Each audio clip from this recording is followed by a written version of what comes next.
తెలంగాణ అస్తిత్వాన్ని దెబ్బతీసేటటువంటి కుట్రే ఇప్పుడు. తెలంగాణ అంటే విభజించి పాలించు కాన్సెప్ట్ కిందకి తీసుకొచ్చే ప్రయత్నం చేస్తున్నారు ఇప్పుడు తాజాగా.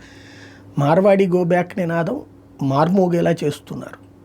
అక్కడ ఉన్నటువంటి వీళ్ళందరూ కూడా వామపక్ష భావజాలికులు, ఈ గొడవలు చేస్తున్నటువంటి వాళ్ళు, రెచ్చగొడుతున్నటువంటి వాళ్ళు అరాచకవాదులు అని చెప్పాలి.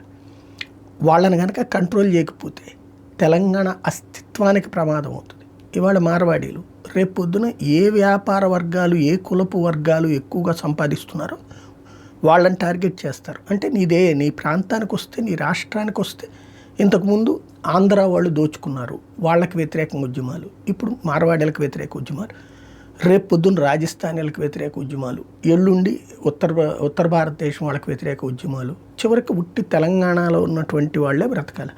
అంటే నా మొక్కు ఇప్పుడే చెప్పేసేయండి, అదే కావాలని కోరుకుంటున్నారు. అట్లయితే ప్రపంచంలో ఉన్న తెలంగాణ వాళ్ళందరూ ఉద్యోగాలు మానేసేయండి, వ్యాపారాలు మానేసేయండి, అందరూ వచ్చేసి తెలంగాణలో బతకండి, ఆ విధమైన అవకాశాలు ఇక్కడ ఇవ్వమని చెప్పండి. క్రమక్రమంగా తీసుకొస్తున్నటువంటి ఈ దారుణమైనటువంటి విషయం, తెలంగాణ ఇవాళే తిరగబడి ఇట్లాంటి విభజించి పాలించే వ్యక్తులను కనుక కంట్రోల్ చేయకపోతే చాలా ప్రమాదకరమైనటువంటి స్టేజ్ వస్తుంది.